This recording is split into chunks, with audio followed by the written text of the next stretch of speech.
Hello students, so in the previous lecture we were talking about the process of respiration, aerobic respiration है, okay, anaerobic respiration की बात हुई थी and we were supposed to start with the external respiration, फिर maybe video disconnect हो गया था, तो आज मैं external respiration से चालू करता हूँ, ठीक है। external respiration मतलब जो process है जिसके थ्रू आप क्या करोगे, ऑक्सीजन को बॉडी के अंदर लोगे, the process through which you are going to take up the oxygen inside the body। और aerobic respiration जो था cellular level पे, उसमें क्या हो रहा था, आप एनर्जी निकाल रहे थे, ठीक है। so I'll talk about the external respiration।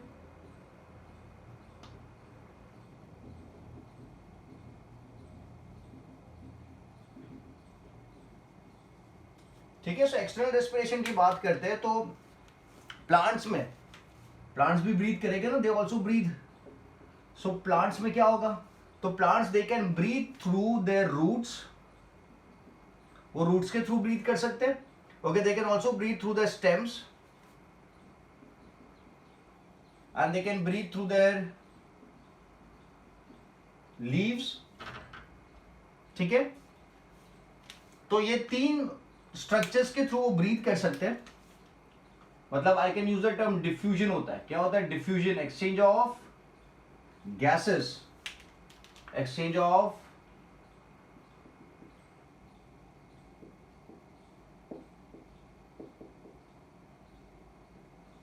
ठीक है। और कौन से स्ट्रक्चर के थ्रू करेंगे, तो आपको याद रखना है कि प्लांट के पास दो स्ट्रक्चर है ब्रीदिंग के लिए, एक तो अपन ने पढ़ा स्टोमाटा और दूसरा है लेंटिसल। स्टोमाटा एंड लेंटिसल, अब दोनों की प्रेजेंस कहां पे, तो आप याद रखो कि जो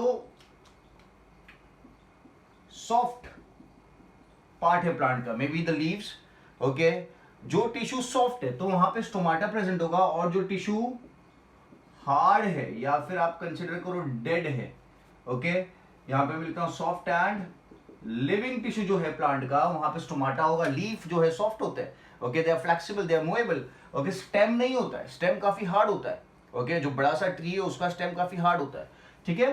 तो स्टोमाटा हेल्प करेंगे डिफ्यूजन ऑफ गैसेस के लिए इन द सॉफ्ट टिश्यू, और लेंटिसल्स कहां पे हेल्प करेंगे, इन दी हार्ड टिश्यू। आपको एक और पॉइंट में लिख देता हूं, lenticels remain are always open. Lenticels जो होते हैं वो हमेशा क्या होते हैं, ओपन होते हैं। स्टोमाटा क्या होते हैं, can be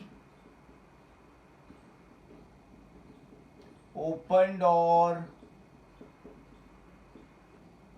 closed. स्टोमाटास can be opened और क्लोज्ड, ओके। कौन कंट्रोल करता है, गार्ड सेल्स कंट्रोल करते हैं, बात हुई थी प्रीवियस लेक्चर में, ठीक है, क्लियर है। तो ये हो गई प्लांट्स की बात कि प्लांट्स किस तरीके से ब्रीथ करेंगे। अब एक और इंपॉर्टेंट पॉइंट जो आपको याद रखना है कि दिन के टाइम पे, day time plants intake oxygen and give out CO2, ठीक है। Plants intake oxygen and give out CO2 day time पे, और नाइट टाइम की अगर मैं बात करता हूं तो नाइट टाइम में प्रोसेस क्या है, प्लांट्स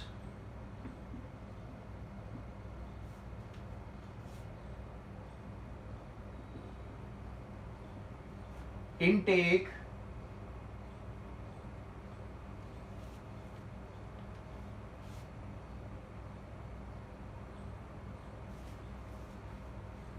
प्लांट्स इनटेक ऑक्सीजन कौन से प्रोसेस के लिए, एरोबिक रेस्पिरेशन के लिए, या फिर आप ये भी लिख सकते हो कि डे टाइम पे प्लांट्स, अभी जो आपने पढ़ा था आगे प्रीवियस लेक्चर में, क्या करते हैं, CO2 यूज करेंगे फोटोसिंथेसिस के लिए, प्लांट CO2 यूज करेगा। तो मैं लिखता हूं day time plant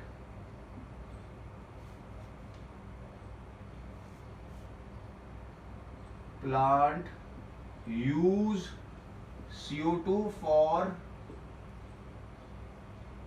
photosynthesis and release oxygen। मतलब दिन के टाइम पे प्लांट आपको क्या दे रहा है, ऑक्सीजन दे रहा है, और कौन सी चीज को यूज कर रहा है, तो CO2 को यूज कर रहा है और ऑक्सीजन रिलीज कर रहा है।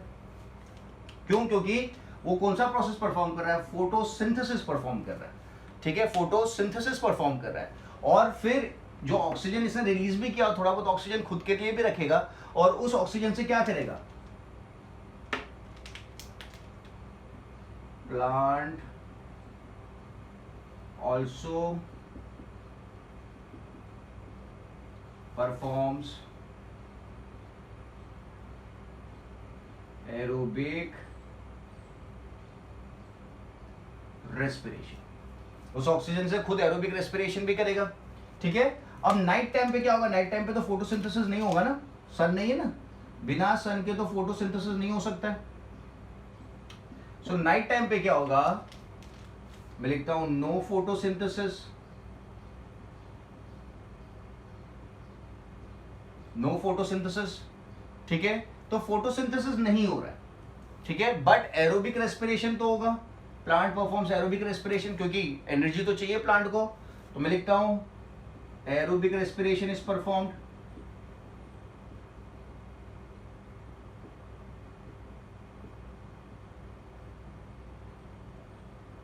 ठीक है, मतलब ऑक्सीजन क्या करेगा? ऑक्सीजन प्लांट लेगा, प्लांट कंज्यूम्स O2, और एरोबिक रेस्पिरेशन में क्या रिलीज होता था? CO2 रिलीज होता था, तो यहां पे लिखेंगे consumes O2 and release CO2। ठीक है, उल्टा हो गया। देखो, दिन के टाइम पे भी CO2 रिलीज हो रहा था, पर CO2 कौन से प्रोसेस में यूज हो जाएगा? वो यूज हो जाएगा फोटोसिंथेसिस में, है ना। प्लांट ने जो एरोबिक रेस्पिरेशन किया था दिन के टाइम पे, उसमें भी क्या प्रोड्यूस हुआ था? CO2 प्रोड्यूस हुआ था, बट वो CO2 कहां पे यूज हो जाता है? फोटोसिंथेसिस में। बट नाइट टाइम पे क्या होता है कि नाइट टाइम पे तो सन नहीं है, तो फोटोसिंथेसिस नहीं हो पाएगा। तो जो CO2 था, जो प्लांट प्रोड्यूस करता था, वो CO2 का क्या करे? तो वो क्या करेगा? उस CO2 को एटमॉस्फेयर में रिलीज कर देगा। ठीक है, तो इसीलिए रात के टाइम पे when you are sleeping under tree, काफी सारे विलेजेस में से कहा जाता है कि रात को ट्री के नीचे नहीं सोना चाहिए। ओके, उनको साइंटिफिकली नहीं पता होता है कि क्यों ट्री के नीचे नहीं सोना चाहिए, तो लोग बोलते हैं कि यार ट्री के ऊपर चुड़ैल है या ट्री के ऊपर भूत है, इसलिए नहीं सोना चाहिए, डराने के लिए। But the actual scientific reason is रात के टाइम पे ट्री क्या प्रोड्यूस करता है? काफी ज्यादा CO2 प्रोड्यूस करता है। और अगर आप ट्री के नीचे सो रहे हो, मतलब CO2 काफी ज्यादा, और आप वहां पे सोगे, तो आपको क्या फील होगा? सफोकेटिंग फील होगा। क्या फील होगा? सफोकेटिंग फील होगा। और आपको किसी ने बोला है कि यार ट्री के ऊपर भूत है, तो जब आपको सफोकेटिंग फील होगा, तो आपको क्या लगेगा? आपको भूत की वजह से सफोकेशन हो रहा है, आपको भूत की वजह से कुछ पेन हो रहा है। ठीक है, but it is actually release of CO2।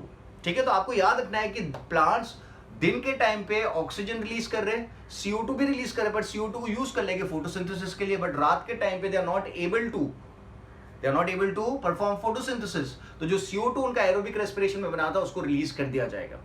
ठीक है, but there are some plant, जैसे पीपल का झाड़, तो पीपल का झाड़ 24 आवर्स क्या करता है?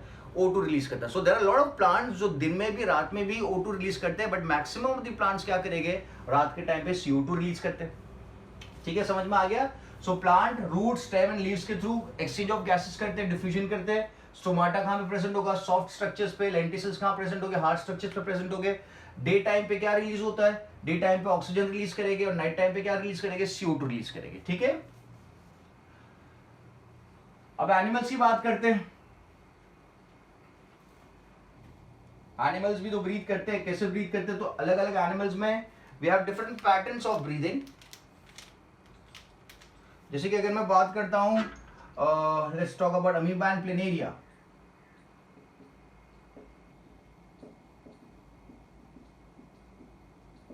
तो आपको पता है अमीबा और प्लेनेरिया क्या चीज है? Okay, they are unicellular organism. तो वो ब्रीथ करते हैं अपने सेल मेम्ब्रेन से। कहां से ब्रीथ करते हैं? सेल मेम्ब्रेन से। यूनिसेल्युलर ऑर्गेनिज्म है। ठीक है, अगर मैं बात करता हूं अर्थवर्म एंड लीच,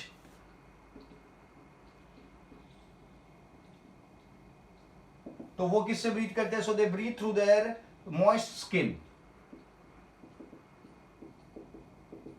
वो अपने स्किन के थ्रू ब्रीथ करते हैं, उनके पास स्पेशलाइज्ड स्ट्रक्चर्स नहीं है। अगर बात करते हैं फिश, प्रॉन, प्रॉन पता है ना आपको, झींगा बोलते हैं। ओके, या फिर आप बात करो टेडपोल की, तो ये कैसे ब्रीथ करते हैं? तो they breathe through their gills. अगर बात करते हैं अपन फ्रॉग की, तो फ्रॉग ब्रीथ करता है मॉइस्ट स्किन से। ठीक है, और अगर बात करते हैं grass hopper, mosquito, insects, grass hopper, okay, या फिर मैं लिखता हूं इंसेक्ट्स,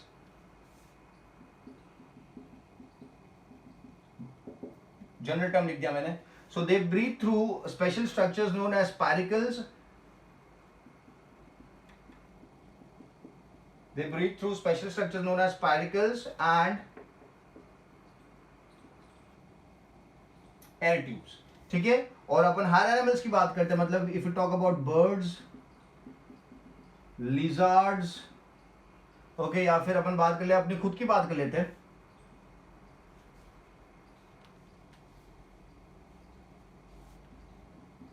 टेरेस्ट्रियल एनिमल.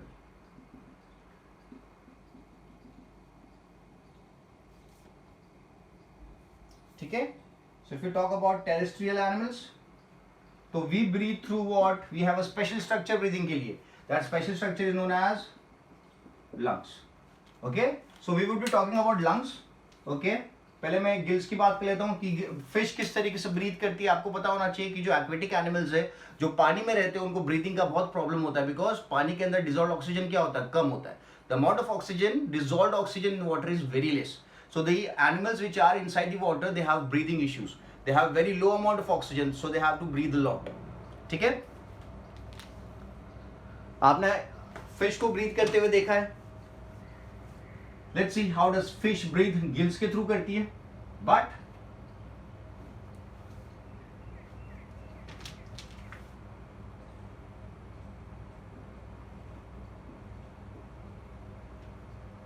यहां पे गिल्स होते हैं.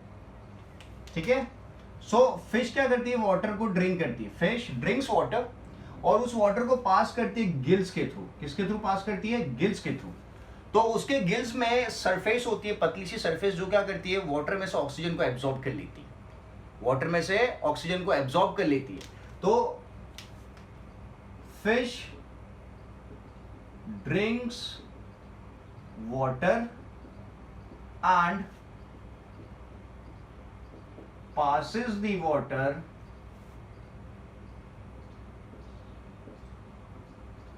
through gills. Fish drinks water and passes the water through gills. ठीक है. अब क्या होगा, gills consist of thin surface, or I can put it as consist of thin membrane, which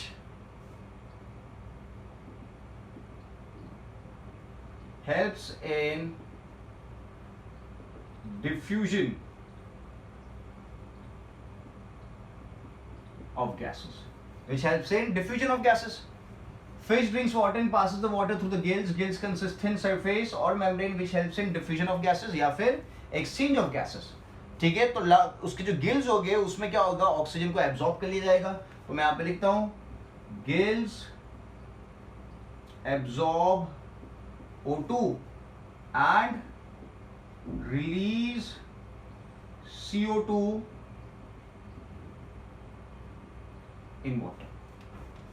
तो गिल्स में क्या हुआ, गिल्स ने पानी में से ऑक्सीजन को एब्जॉर्ब कर लिया और CO2 रिलीज कर दिया पानी के अंदर. तो जो पानी यहां से निकलेगा गिल्स में से, उसके अंदर CO2 होगा, और जो पानी अंदर गया था मुंह के थ्रू, जो ड्रिंक किया था फिश ने, उसके अंदर क्या होगा, उसके अंदर O2 होगा.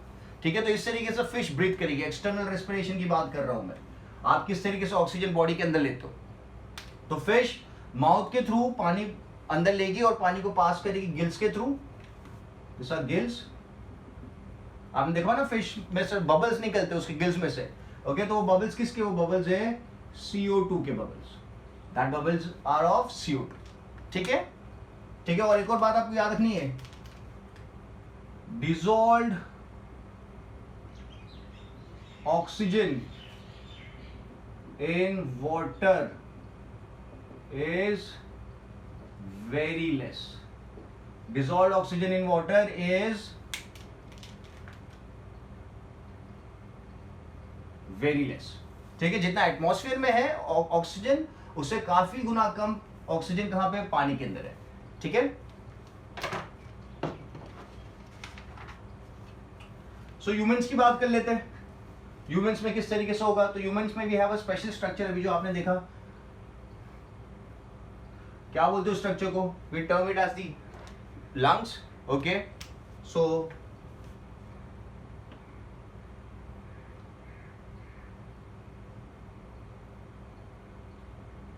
यहां पे बकल कैविटी आ जाती है.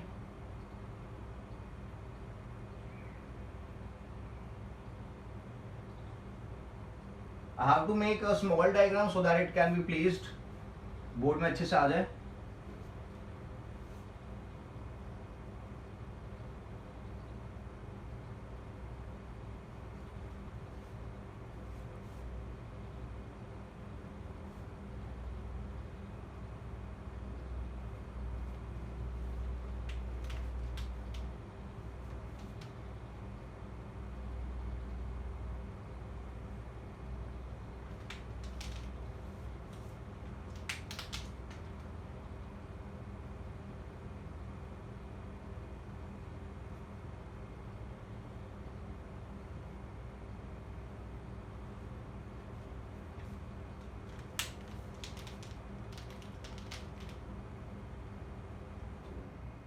See, this is the human lungs जो मैं दिखा रहा हूं.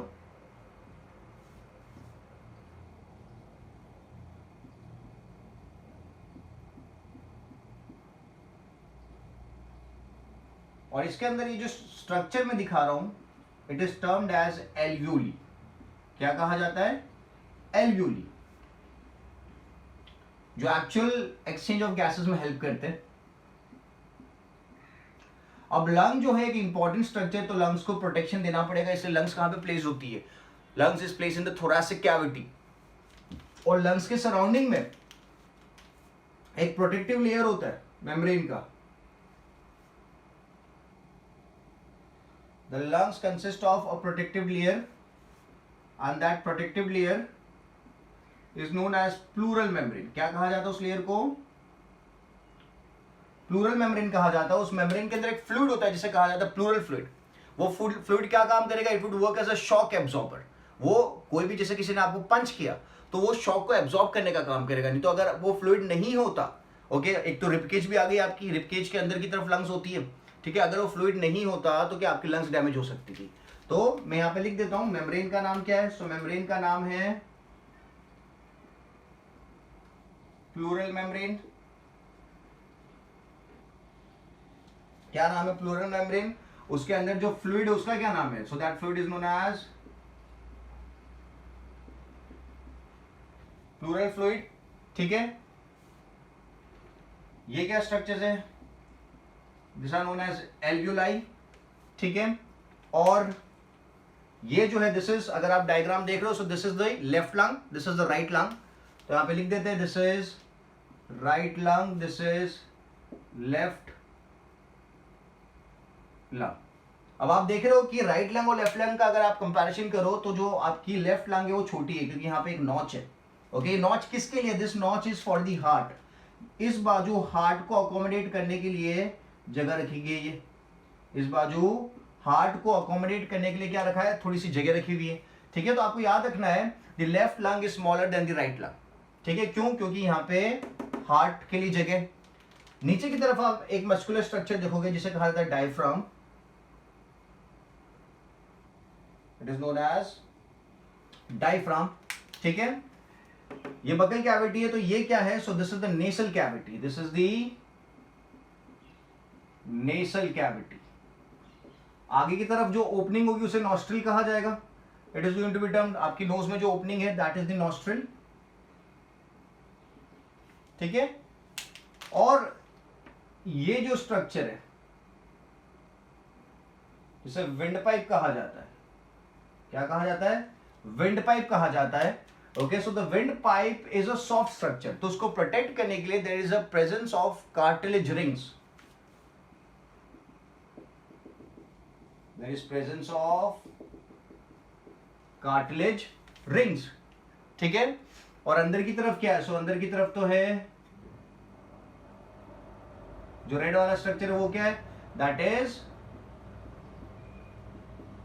ट्रैकिया. दैट इज ट्रैकिया, और we can also term it as wind pipe.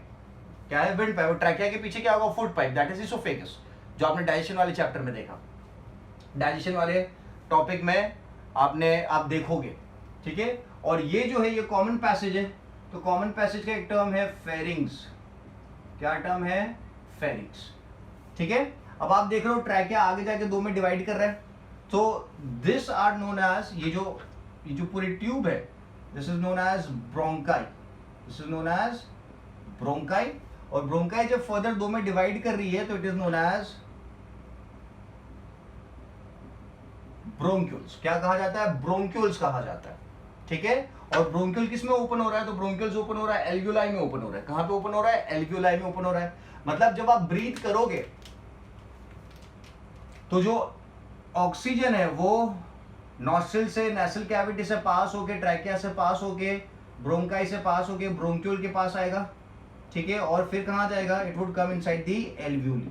कहां पे आ जाएगा? एल्वियोली में आ जाएगा। और एल्वियोली के सराउंडिंग में क्या है? एल्वियोली के सराउंडिंग में काफी सारे ब्लड वेसल्स है।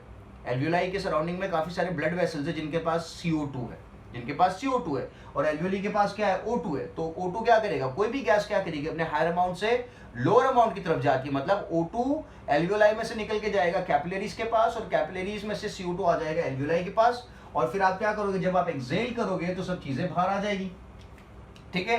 So will talk about the process of breathing, ठीक है। तो ब्रीदिंग किस तरीके से होती है? तो ध्यान देना, व्हेन यू ब्रीथ, आप इस तरीके से ब्रीथ करते हो, तो जब आप ब्रीथ करते हो तो आपका जो डायफ्राम है ये अंदर की तरफ जाता है, ओके। Diaphragm contracts, okay. जब डायफ्राम कॉन्ट्रैक्ट होगा तो आपकी लंग्स एक्सपांड हो जाती है। तो जब लंग्स एक्सपांड हो जाएगी तो लंग्स के अंदर का जो प्रेशर है वो क्या हो जाएगा? कम हो जाएगा। तो जब अंदर का प्रेशर कम होगा तो एयर क्या करेगी? बाहर से अंदर की तरफ आएगी। समझ में आ रही बात? When you breathe your lungs expand, expand हो रहा है ना लंग्स, तो जब लंग्स एक्सपांड होगा तो अंदर की जो जगह है, लंग्स के अंदर जो स्पेस है वो भी क्या हो जाएगी? एक्सपांड हो जाएगी। और वो जब एक्सपांड हो जाएगी तो क्या होगा? अंदर प्रेशर कम हो जाएगा, जिसकी वजह से एयर बाहर से अंदर की तरफ आएगी, ठीक है। सो डायग्राम इज वेरी इंपॉर्टेंट। आप वीडियो को पॉज करके कॉपी कर सकते हो, okay. I will move ahead. मैं बताता हूं ब्रीदिंग का प्रोसेस किस तरीके से होता है ह्यूमंस में, एनिमल्स में, हायर एनिमल्स में।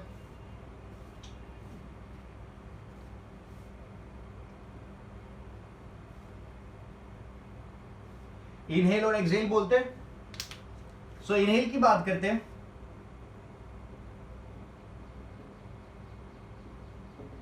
तो इनहेल किस तरीके से होने वाला है? तो इनहेल इज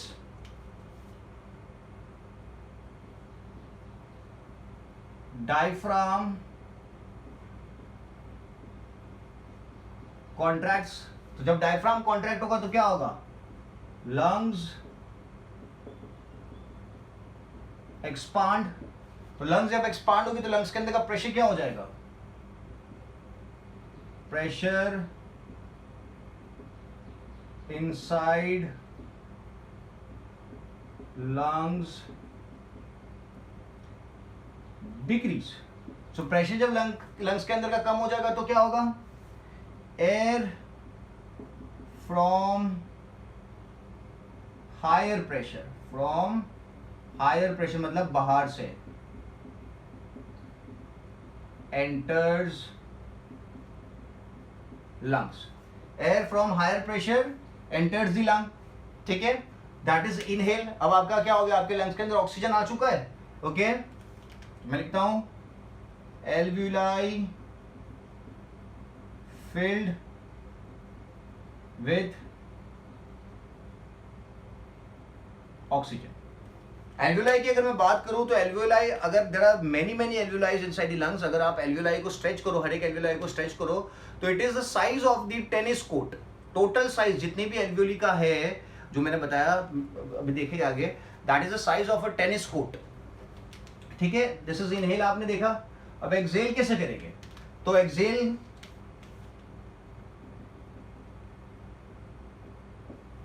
कैसे किया जाता? तो एक्सहेल के टाइम पे क्या होगा? डायफ्राम रिलैक्स करेगा, ओके। लंग्स क्या करेगी? लंग्स भी क्या करेगी? रिलैक्स करेगी, अपने नॉर्मल साइज में आ जाएगी, ठीक है। एक्सपांड हुई थी, अब क्या हो जाएगी? वापस रिलैक्स हो जाएगी। So pressure inside the lungs, lungs के अंदर का प्रेशर क्या हो जाएगा? बढ़ जाएगा, ठीक है। तो लंग्स के अंदर जब प्रेशर बढ़ जाएगा तो क्या होगा? यहां पे लंग्स के अंदर का प्रेशर कम हुआ था तो air from higher pressure enters the lungs, ठीक है, अब प्रेशर क्या हो चुका है,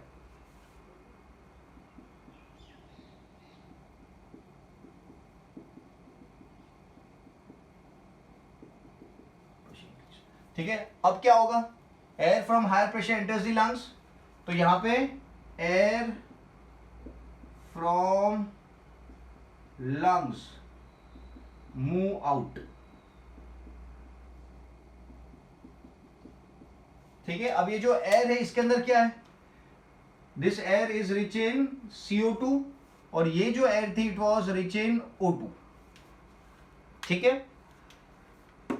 सो अब क्या होगा, alveoli is filled with oxygen था, ठीक है। तो अब तो एयर जो है वाले केस में मैं बोल सकता हूं alveoli are filled with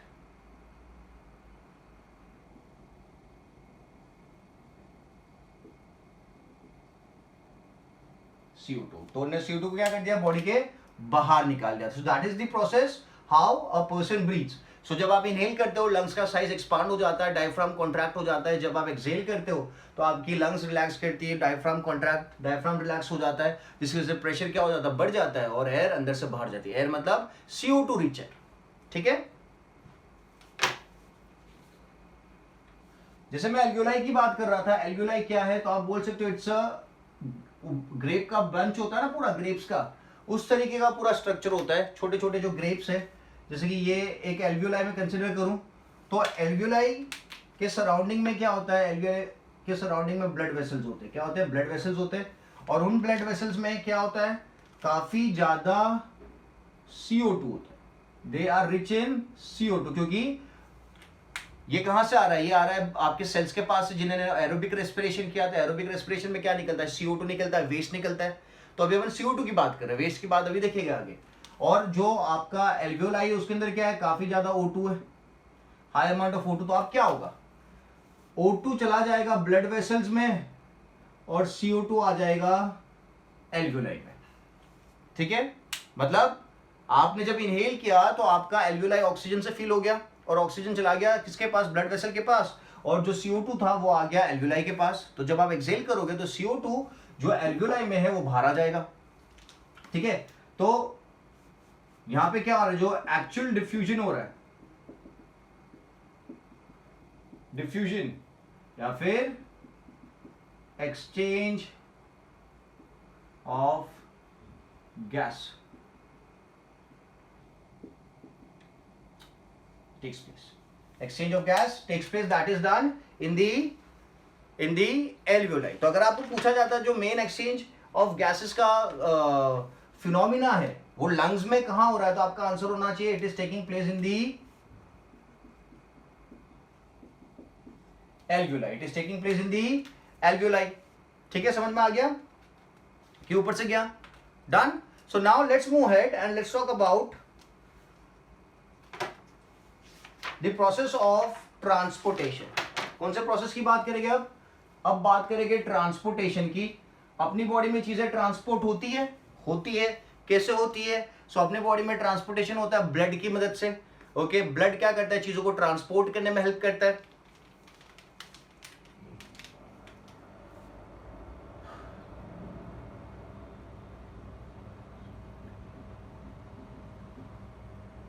okay, या फिर I can also put it as the process of circulation. चीजें सर्कुलेट होती है, कौन हेल्प करता है चीजों को ट्रांसपोर्ट करने के लिए, in animals, in higher animals. तो in higher animals we have blood. क्या है, ब्लड हेल्प करता है। अब ब्लड के अंदर क्या क्या चीजें हैं, सो ब्लड के अंदर एक बेस मटेरियल है, प्लाज्मा है, फिर WBC है, फिर RBC है, and one more thing is platelets. क्या चीजें हैं, प्लेटलेट्स है, ठीक है। ये बेसिक कंपोनेंट्स है platelets.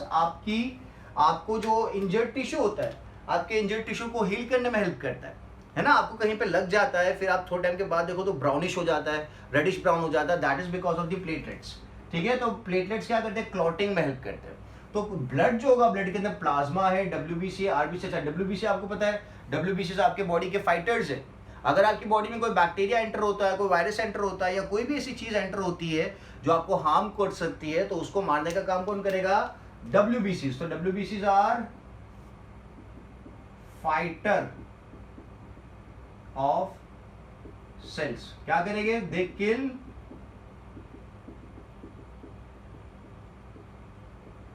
Pathogen, anything that is harmful, उसको मारने का काम कौन करेगा? WBC। सो पैथोजन को क्या कहा जाता है? Pathogen anything that causes disease in body, anything that causes disease in body. आपकी बॉडी में कोई भी चीज अगर डिसीज कॉज करने का काम करती है तो उसे कहा जाएगा पैथोजन। तो उसको मारने का काम कौन करता है? WBC, they are known as the fighter of the cell. RBC क्या काम करते हैं? RBC काम करते हैं transport of O2 and CO2। Transport of O2 and CO2 कौन करेगा? RBC करेंगे। और प्लेटलेट्स क्या करते हैं? तो प्लेटलेट्स क्लॉटिंग करते हैं। क्या करते हैं? क्लॉटिंग। ओके, समझ में आ रहा है? ठीक है।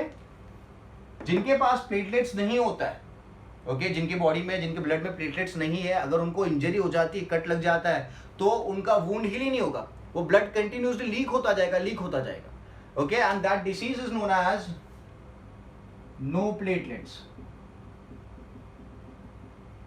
किसी के पास अगर प्लेटलेट्स नहीं है तो क्या होगा? wound is not healed, wound healed नहीं होगा, और continuous bleeding हो सकती है, which can lead to death, इंसान की डेथ भी हो जाएगी। ठीक है, तो इस डिसीज को क्या कहा जाता है? The disease is known as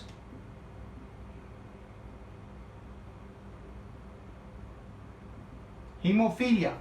okay, या फिर एक और नाम है उसका, रॉयल डिसीज। क्या नाम है? Royal disease. रॉयल मतलब आप अमीर नहीं हो जाओगे। ओके, रॉयल इसलिए कहा जाता है क्योंकि ये डिसीज, हीमोफीलिया डिसीज था, फर्स्ट टाइम क्वीन विक्टोरिया की फैमिली में देखने को मिला था। क्या कहां देखने को मिला था? फर्स्ट टाइम रॉयल फैमिली में देखने को मिला था, क्वीन विक्टोरिया की फैमिली में, इसलिए इसको नाम दिया है रॉयल डिसीज। अगर प्लेटलेट्स नहीं है तो आपका क्लॉटिंग नहीं हो पाएगा, आपके वुंड्स ठीक नहीं हो पाएंगे। क्लियर है? डन। आरबीसी जो होता है उसके पास क्या चीज है? आरबीसी के पास एक पिगमेंट है जिसे क्या कहा जाता है? Haemoglobin. RBC consist of respiratory pigment. कौन सा pigment? Respiratory pigment known as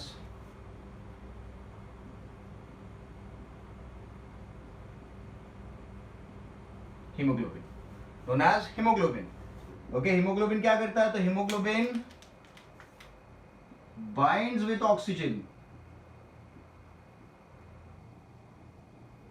and transports it to various part. Transports it to various part.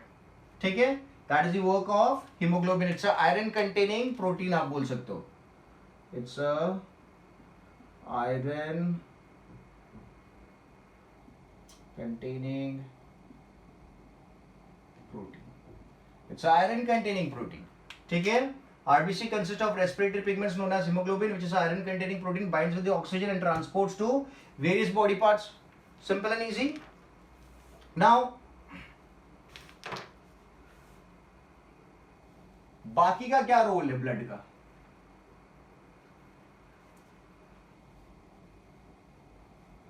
Functions अगर देखें, functions of blood,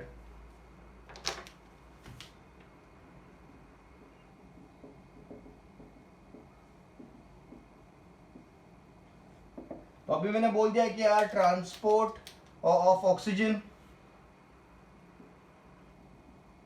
transport of oxygen, क्योंकि एरोबिक रेस्पिरेशन करना है ना sales को, तो ऑक्सीजन देना पड़ेगा। फिर जब एरोबिक रेस्पिरेशन करने के बाद CO2 रिलीज होगा तो उसको भी बॉडी के बाहर निकालना है, तो ट्रांसपोर्ट ऑफ CO2 भी बोल सकते हैं। फिर आपने जो खाना खाया था उसको डाइजेस्ट किया था, उसके जो इंपॉर्टेंट कंपोनेंट्स उसको आप पास ऑन करते हो ओके आपके सेल्स के पास, तो वो भी ब्लड के थ्रू होगा। सो transport of nutrients,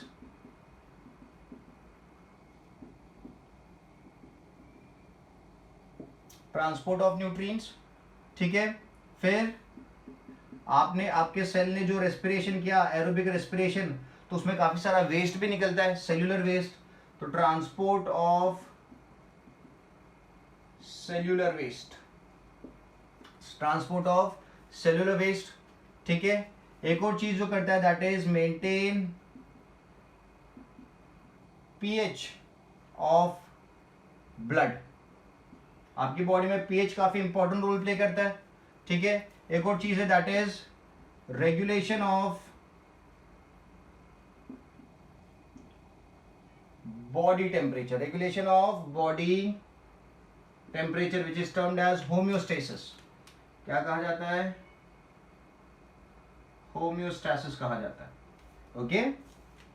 and WBC क्या करते हैं? प्रोटेक्शन फ्रॉम डिसीज, ठीक है। फिर यहां पे मैं लिखता हूं ट्रांसपोर्ट ऑफ हॉर्मोन्स, हॉर्मोन्स को भी ट्रांसपोर्ट करने के काम में आता है, ठीक है। फिर अभी जो अपन ने बात करी that was clotting of blood, clotting of blood में हेल्प करेगा, ठीक है। एंड लास्ट पॉइंट जो मैं लिख रहा हूं that is it helps in water balance, ठीक है। तो काफी सारे इंपॉर्टेंट रोल ब्लड प्ले करेगा, transport of oxygen, CO2, nutrients, cellular waste, blood, maintains pH of blood, regulation of body temperature, protection of disease, transport of hormones, clotting of blood and water balance, ठीक है। अभी आपको पता है कि जो blood है आपका, वो ब्लड को पंप कौन करता है? क्योंकि अगर ब्लड मेरी बॉडी में है उसको पंप करना पड़ेगा ना, उसको मूव करना पड़ेगा, क्योंकि अगर एक जगह पे प्रेजेंट है तो कुछ काम का नहीं, it has to be moved. तो ब्लड को पंप करने का काम कौन करता है? हार्ट करता है। कौन करता है? Heart, okay. We have 4 chambered heart. सब एनिमल्स के पास 4 चैम्बर का हार्ट होता है क्या? So let's see.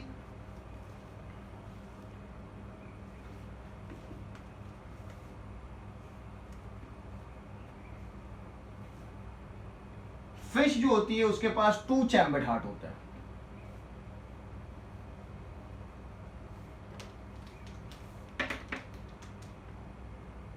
Fish consist of 2 chambered heart, ठीक है। Amphibians and reptiles,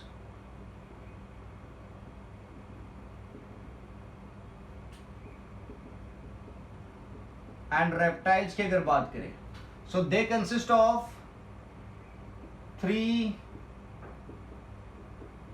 chambered heart, ठीक है। And if you talk about birds and higher animals, मतलब अपनी बात हो रही है, ये लोग क्या कर सकते? दे हैव 4 चैम्बर्ड हार्ट, ठीक है।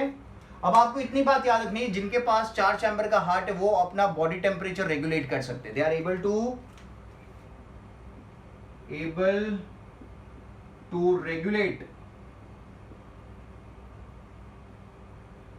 Body temperature,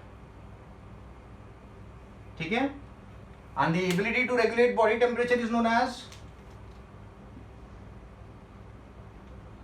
homeostasis. The ability to regulate body temperature is known as homeostasis, ठीक है। और जो एनिमल ये करते हैं those are termed as warm blooded। क्या कहा जाता है? warm blooded animals, गर्म खून वाले, okay। So the animals which are able to regulate their body temperatures are termed as warm blooded animals, ठीक है। तो वो एनिमल्स कौन सा ग्रुप के हैं? So those animals are of this group, birds and higher animals. इनके अलावा फिश है या फिर एम्फीबियंस एंड रेप्टाइल्स है, वो लोग बॉडी टेम्परेचर रेगुलेट नहीं कर सकते। तो मैं यहां पे लिख देता हूं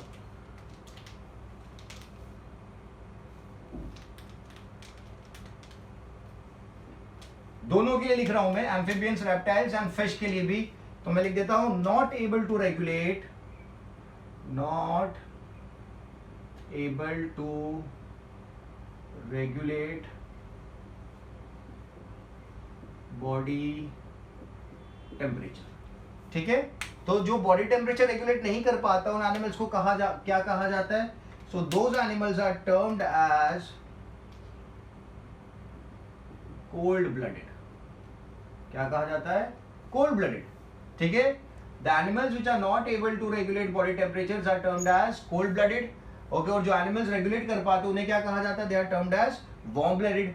ठीक है, तो अपन वार्म ब्लडेड है, बर्ड्स वार्म ब्लडेड है, एलिफेंट वार्म ब्लडेड है, लायन वार्म ब्लडेड है। हायर एनिमल, जितने भी हायर एनिमल्स है वो सब क्या है? वार्म ब्लडेड है। ठीक है, बट एम्फीबियंस एंड रेप्टाइल्स जो है, ओके, या फिर मैं यहाँ पे एक और चीज लिख सकता हूँ, I can put it as mammals. Mammals are warm blooded, okay, well reptiles and amphibians are cold blooded. Fish is cold blooded. अब यहाँ पे क्यों ऐसा हो रहा है? क्योंकि एक रीजन ये भी है कि इनके पास 2 ही चैम्बर है, इसके पास 3 ही चैम्बर है, और इसके पास 4 चैम्बर है। ओके, जब 4 चैम्बर होता है तो आपका CO2 और O2 वाला ब्लड जो होता है वो डिफरेंटली मूव करता है।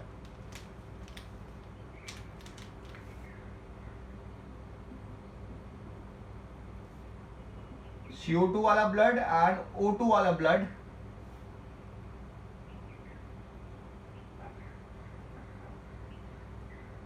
do not mix, okay, and move separately। अपनी बॉडी में या फिर बर्ड्स की बॉडी में CO2 वाला ब्लड अलग मूव करता है, और O2 वाला ब्लड, जिसके अंदर O2 है ब्लड के अंदर, वो अलग मूव करेगा, और CO2 वाला ब्लड अलग मूव करेगा। ठीक है, बट इनके केस में क्या होता है? मिक्स ब्लड होता है। कौन सा ब्लड होता है? मिक्स ब्लड, मतलब CO2 and O2 mixed blood. ठीक है, बिकॉज इनके पास 2 चैम्बर है, 3 चैम्बर है, तो इनके बॉडी में क्या होता है? ब्लड मिक्स हो जाता है। CO2 वाला ब्लड और O2 वाला ब्लड दोनों मिक्स हो जाते हैं। बट अपने पास 4 चैम्बर है, इसकी वजह से अपना जो ब्लड होता है CO2 वाला ब्लड एंड O2 वाला ब्लड, उसके अंदर मिक्सिंग नहीं होता है, और वो सेपरेटली मूव करते हैं। They move separately. समझ में आया? ठीक है, तो अपने केस में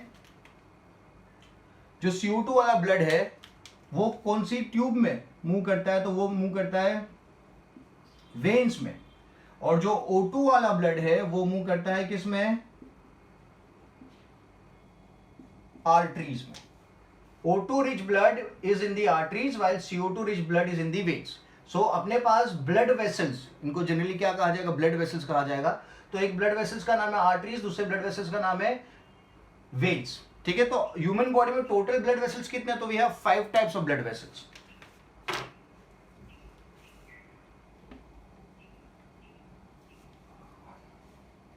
We have 5 types of blood vessels.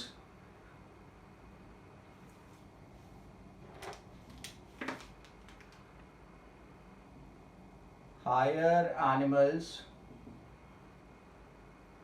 have 5 types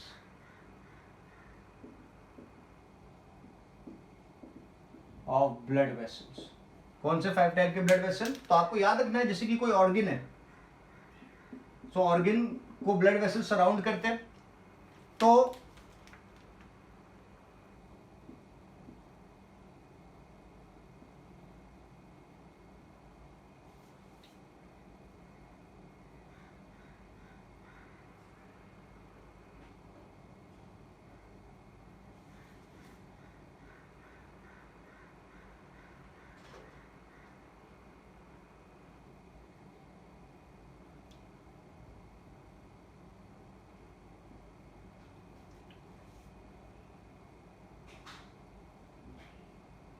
ठीक है, so let's say this is a particular organ, और उस ऑर्गन में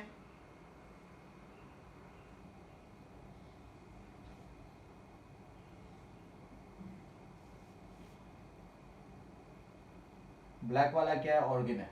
ठीक है,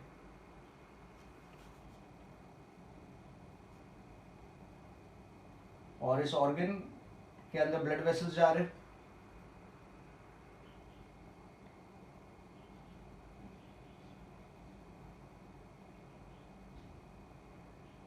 ऑर्गन को कौन ओवरलैप कर रहा है? ब्लड वेसल्स ओवरलैप कर रहे हैं। ठीक है, अब आपको याद रखना है यहां पे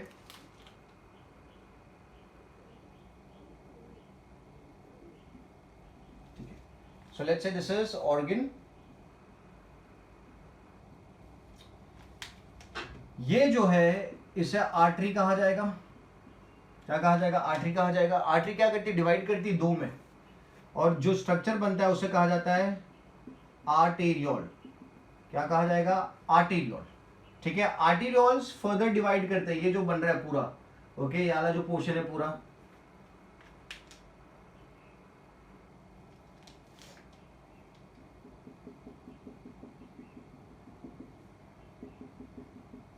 जो ऑर्गन के अंदर एंटर होता है,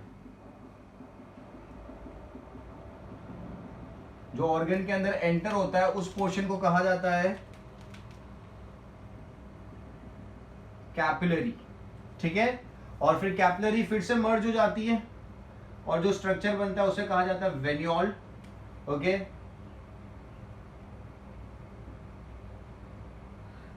it is known as venule, और वेन्यूल फिर से क्या बन जाती है? वेन्स बन जाती है। ठीक है, सो ये आर्टरी है, ये वेन है। ठीक है, आर्टरी में कौन सा ब्लड होता है? Artery consist of O2, artery consist of O2, arterioles consist of O2 as well. और यहाँ पे क्या होता है? कैपिलरीज और ऑर्गन के बीच में होता है डिफ्यूजन। क्या होता है? Diffusion, exchange of gases, exchange of gases होता है। तो O2 जो है ब्लड के अंदर था वो कहाँ चला जाएगा? ऑर्गन के पास चला जाएगा, और ऑर्गन में से CO2 बाहर की तरफ आ जाएगा। तो मतलब वेन्यूल्स में क्या होगा? CO2 होगा। ठीक है, और वेन्स में क्या होगा? वेन्स में भी CO2 होगा। ठीक है, तो कितने ब्लड वेसल्स है अपने पास? So we have arteries, arterioles, capillaries, venules and vein. ये चीज आपको याद रखनी है। ठीक है, नाउ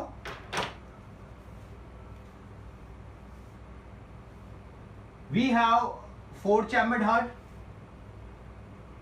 ओके, अब आपको याद रखना है कि यार किस तरीके से काम करता है। So just for the reference,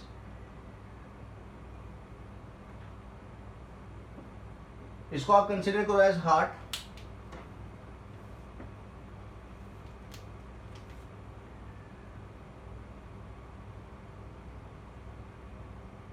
दो साइड्स है हार्ट में भी, right side and left side.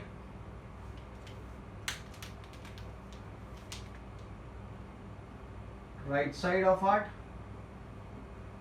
and this is left side of heart. ठीक है, और मैं यहां पे कंसिडर करता हूं, let's say there is a body part और ऑर्गन ले लेते हैं। ठीक है, और यहां पे मैं कंसिडर करता हूं लंग्स। लंग्स अभी आपने देखा। ठीक है, तो आपको याद रखना है कि जो आपकी बॉडी है उस बॉडी में से जो डीऑक्सीजनेटेड ब्लड है, डीऑक्सीजनेटेड ब्लड मतलब जिसके अंदर CO2 का प्रोपोर्शन काफी ज्यादा है, ओके, वो जाता है आपके हार्ट के पास, right side of the heart. ठीक है, और फिर it goes to the lungs. कहां जाता है? लंग्स के पास जाता है। लंग्स में क्या होता है? उस ब्लड को ऑक्सीजन दिया जाता है, और फिर वो ब्लड लंग्स में से वापस आता है कहां पे? वो आता है left side of the heart, और फिर left side of the heart से कहां चला जाता है? फिर से चला जाता है बॉडी पार्ट के पास।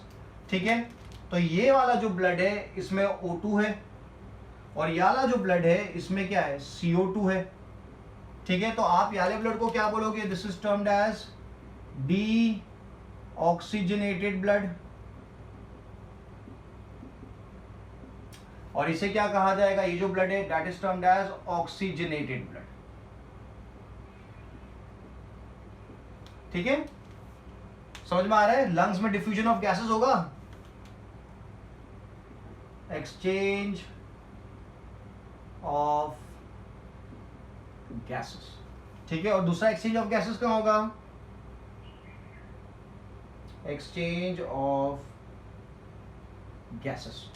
ठीक है, यहां पे किसके बीच में एक्सचेंज होगा? तो यहां पे बॉडी पार्ट में से CO2 बाहर निकलेगा और ब्लड में से O2 अंदर जाएगा। ठीक है, O2 यहां से आ रहा है तो मैं यहां पे O2 दिखा देता हूं और यहां पे CO2 दिखा देता हूं, ठीक है। और यहां पे क्या होगा, तो यहां पे लंग्स में से O2 बाहर जाएगा और जो CO2 था वो लंग्स के अंदर जाएगा और फिर लंग्स बाहर निकाल देगी उस चीज को, ठीक है, समझ में आ रहा है। अब यहां पे मैं एक और चीज मेंशन कर देता हूं, जो ट्यूब अपनी बॉडी में क्या होता है, ब्लड ट्यूब के अंदर फ्लो करता है, ब्लड वेसल्स में फ्लो करता है, तो यानी जो ट्यूब है जो O2 वाला ब्लड लेके जा रही है, those tubes are termed as artery, और जो CO2 वाला ब्लड लेके जा रही है those are termed as vein, okay. Artery and vein, artery क्या करेगी, हमेशा ऑक्सीजनेटेड ब्लड कैरी करेगी और वेन क्या करेगी, डीऑक्सीजनेटेड ब्लड कैरी करेगी, ठीक है। लंग से जो ऑक्सीजन वाला ब्लड लेके हार्ट के पास आ रहा है, दिस इज हार्ट, अंडरस्टैंडिंग के लिए इसको हार्ट अभी कंसिडर कर रहे हैं, ओके। लंग से जो ऑक्सीजन वाला ब्लड हार्ट के पास लेके आ रहा है तो उसे क्या कहा जाएगा, तो यहां पे थोड़ा सा ट्विस्ट है, क्योंकि मैंने क्या बोला कि यार आर्टरी, ओके, मैंने क्या बोला कि जो आर्टरी है वो क्या कैरी करती है, ऑक्सीजन वाला ब्लड कैरी करती है, ये बात मैंने करी, ठीक है। बट लंग्स के केस में जो ट्यूब, जो ब्लड वेसल ऑक्सीजन वाला ब्लड कैरी करके लेके आता है, उसे आप बोलोगे सर ऑक्सीजन कैरी हो रहा है मतलब आर्टरी, बट नहीं, it is termed as vein, it is termed as pulmonary vein. ये ट्विस्ट याद रखना है आपको। लंग्स से जो ट्यूब, जो ब्लड वेसल हार्ट को ऑक्सीजन वाला ब्लड देता है, उस ब्लड वेसल का नाम है पल्मोनरी वेन। उसी तरीके से आपके हार्ट से जो डीऑक्सीजनेटेड ब्लड पंप किया जाता है लंग्स के पास, ओके, जो ट्यूब पंप करती है,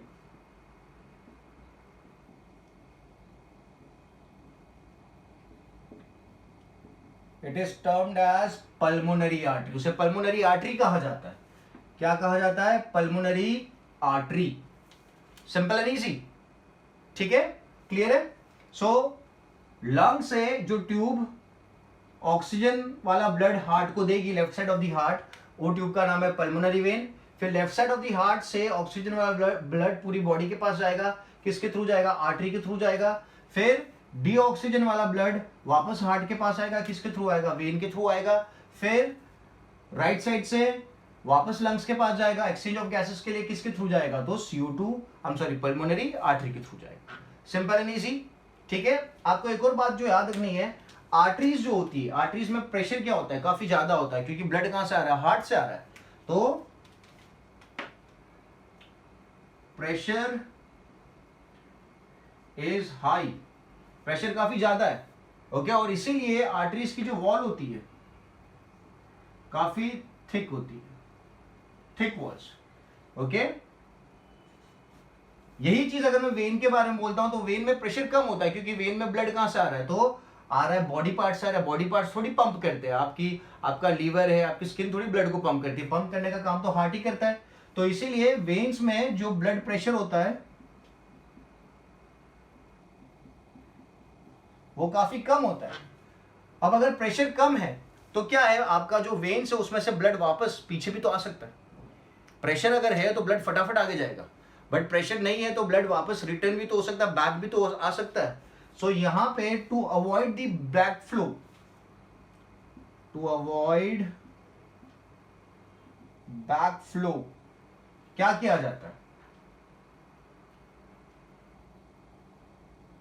वाल्व्स या फिर फ्लैप्स आर प्रेजेंट, वाल्व्स या फिर फ्लैप्स आर प्रेजेंट, जो क्या करेंगे, बैक फ्लो को रोकेंगे, जो क्या करेंगे, बैक फ्लो को रोक देंगे, आगे ब्लड को आगे जाने देंगे, पीछे नहीं आने देंगे। समझ में आ रही है बात, क्लियर है। So pulmonary artery, pulmonary vein, oxygenated blood. अच्छा, यहां पे अगर आप देखो तो आप एक चीज नोट करोगे कि हार्ट है, उसमें ब्लड कितनी बार एंटर हो रहा है, how many times blood is entering the heart. तो अगर आप देखो, सो दैट इज ये एंटर हुआ और फिर दूसरी बार यहां पे एंटर हो रहा है, 2 टाइम्स, मैं लिखूंगा 2 times blood enters the heart, ये सब आप लिख लो। फिर कितनी बार एंटर हो रहा है, 2 times, blood enters heart 2 times. Blood enters heart how many times? 2 times. ठीक है, तो इसीलिए इस प्रोसेस को क्या कहा जाता है? It is also termed as double circulation. It is also termed as double circulation. क्यों डबल सर्कुलेशन?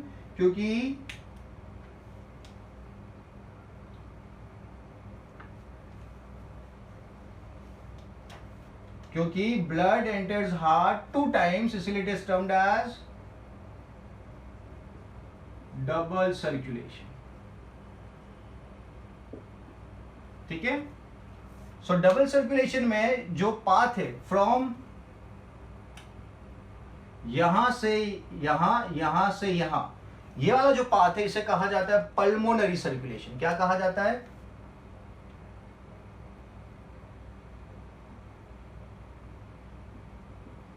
पल्मोनरी सर्कुलेशन कहा जाता है. ओके, और यहां से यहां जो है from the left side to the right side of the heart वाला जो सर्कुलेशन है उसे कहा जाता है सिस्टमिक सर्कुलेशन. कौन सा circulation? Systemic circulation. So there is pulmonary circulation and there is systemic circulation. Pulmonary circulation है और कौन सा सर्कुलेशन है? Systemic circulation. समझ में आई बात? Simple and easy. ठीक है, सो मैं लिख देता हूं फिर से. Because in the heart blood enters 2 times, so it is termed as double circulation. Why? Because lungs from right side to the lungs to the left side, that is the pulmonary circulation, and from left side to the body part to the right side is termed as double circulation. ठीक है, मैं एक बार फिर से लिख देता हूं.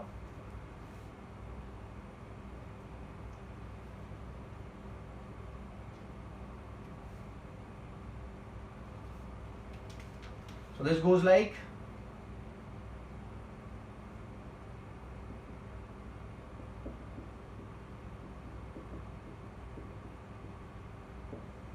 Double circulation. क्यों बोला है? बिकॉज 2 टाइप के सर्कुलेशन है, pulmonary circulation and systemic circulation.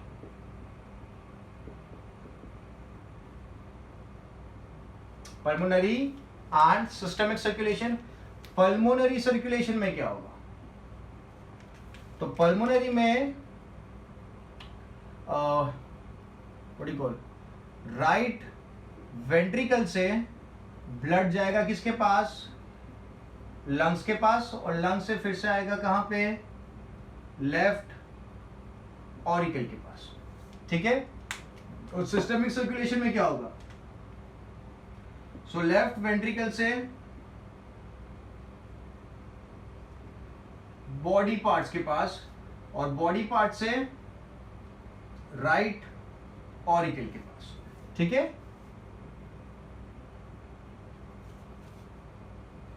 When I से राइट, तो right is this side of the heart.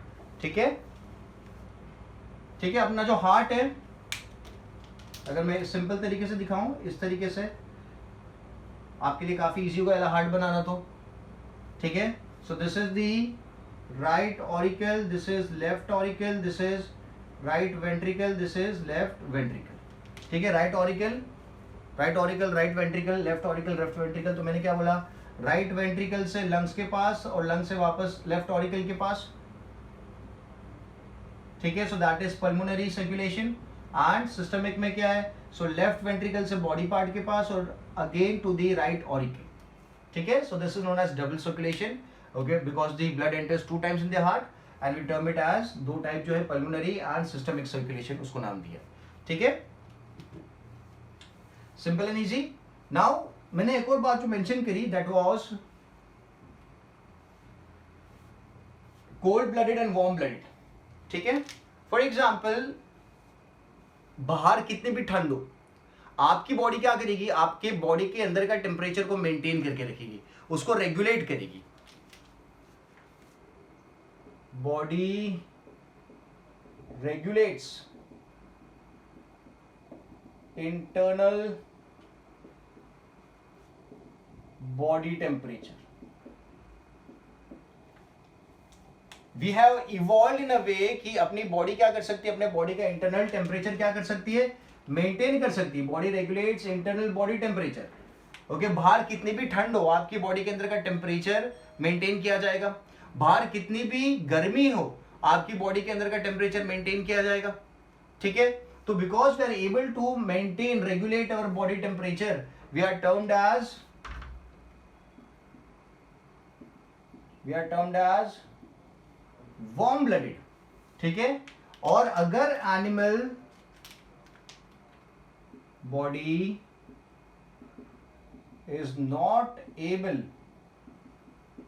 To regulate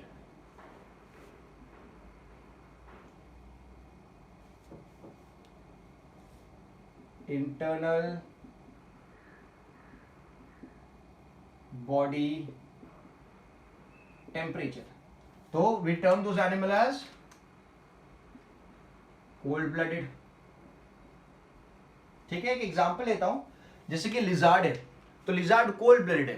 तो अगर आपने लिजार्ड को रेफ्रिजरेटर में डाल दिया, रेफ्रिजरेटर में तो काफी ज्यादा टेम्परेचर कम होगा, लो टेम्परेचर होगा, ठंड होगी काफी, तो लिजार्ड क्या होगा, थोड़े टाइम के बाद लिजर्ड की डेथ हो जाएगी. क्यों डेथ हो जाएगी? क्योंकि लिजार्ड की बॉडी अपना इंटरनल टेम्परेचर मेंटेन नहीं कर पाएगी. मतलब आपका रेफ्रिजरेटर में जो -डिग्री में लो टेम्परेचर होगा, तो लिजार्ड की बॉडी के अंदर का टेम्परेचर भी क्या हो जाएगा, लो हो जाएगा.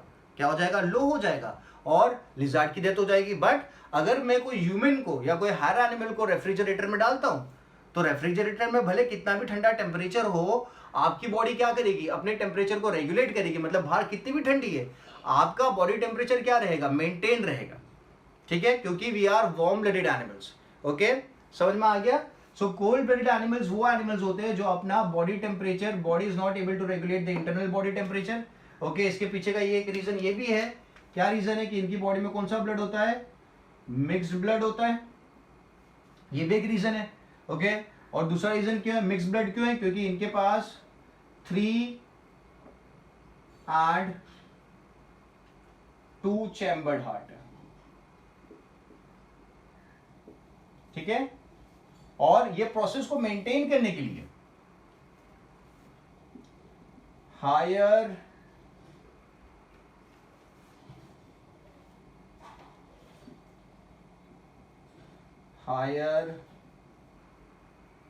Energy is required. Higher energy is required. ठीक है, क्योंकि higher energy that is ATP की बात हो रही है ना. आपको पता है ना एटीपी कैसे बनता है, एरोबिक रेस्पिरेशन के थ्रू बनता है, ऑक्सीजन की मदद से बनता है. तो यहाँ पे मिक्स ब्लड है, तो यहाँ पे मिक्स ब्लड है, मतलब क्या हो गया, O2 का अमाउंट काफी कम है.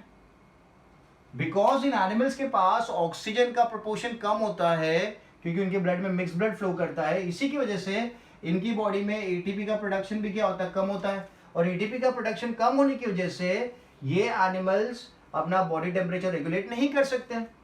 अपनी बॉडी में क्या अपन वार्म ब्लडेड क्यों है, क्योंकि अपना ब्लड सेपरेट मूव करता है. No mix blood, so no mix blood मतलब अपने बॉडी में ऑक्सीजन ज्यादा होगा, amount of oxygen is high.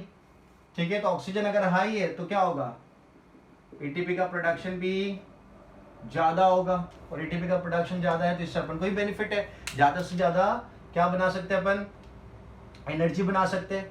ठीक है, समझ में आ रही बात, क्लियर है. सो जो एनिमल्स के पास मिक्स ब्लड होता है वो अपना टेम्परेचर रेगुलेट नहीं कर पाते, और जो एनिमल्स के पास मिक्स ब्लड नहीं होता है वो अपना टेम्परेचर रेगुलेट कर पाते हैं. ठीक है, सिंपल एंड इजी, समझ में आ रहा है.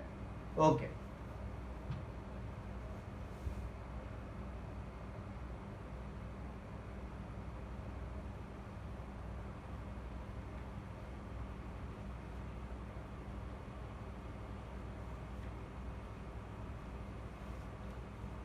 सी अब मैंने बोला कि we have 5 types of blood vessels. ठीक है, तो उसमें एक ब्लड वेसल्स का नाम है कैपिलरीज, अब कैपिलरीज जो होती है they are one cell thick,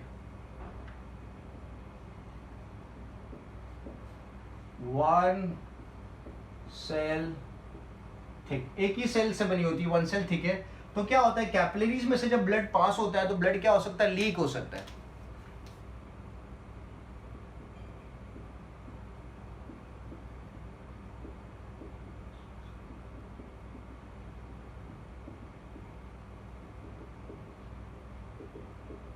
When blood passes through capillaries, it starts to come out of capillaries. ठीक है, तो अगर ब्लड पास होगा कैपिलरी से और ब्लड लीक होने लग जाएगा तो काफी सारा ब्लड आपका वेस्ट हो जाएगा। तो इसीलिए क्या होता है, एक और स्ट्रक्चर है, okay, which are termed as lymph capillaries. कौन सी कैपिलरीज है, लिम्फ कैपिलरीज। तो लिम्फ कैपिलरीज का मेन काम क्या है, so they absorb the blood which comes out of capillaries and release it in main vessel। इसको क्या करेंगे, मेन वेसल में रिलीज कर देंगे। Lymph capillaries absorbs the blood which comes out of the capillaries and release it in the main vessel। Main vessel में भेज देंगे। ठीक है, तो जो फ्लूइड है किसके पास, लिम्फ कैपिलरीज के अंदर जो फ्लूइड है, that fluid is known as lymph.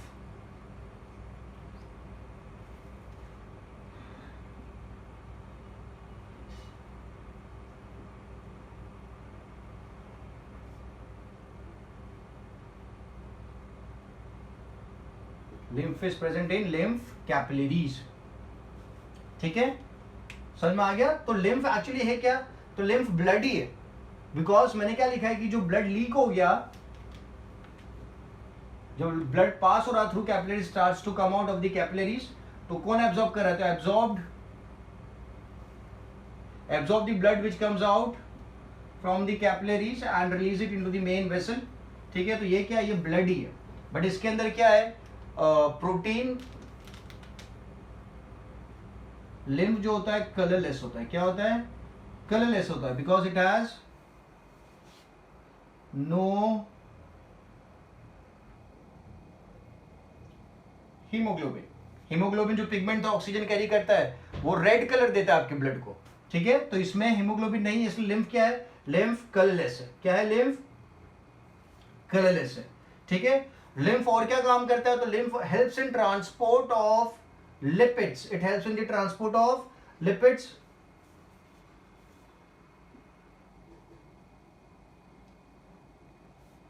लिखता हूं मैं, carries digested, or we can also put it as digested and absorbed fat from intestine।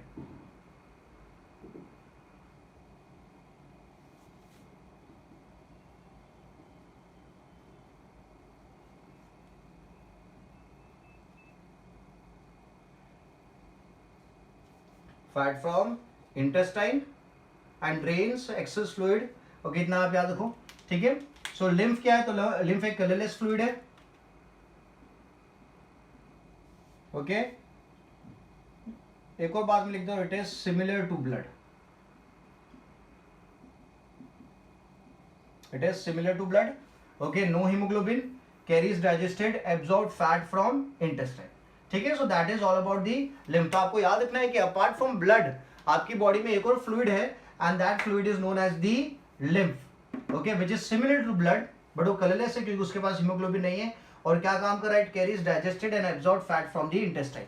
ठीक है, कहां से आया, तो जो मेन आपकी कैपिलरीज थी, कैपिलरीज जब लीक हो जाती है, उसमें से ब्लड जब लीक होता है तो जो सब्सटेंस कलेक्ट किया जाता है लिम्फ कैपिलरीज के अंदर, उसे क्या कहा जाता है, लिम्फ कहा जाता है।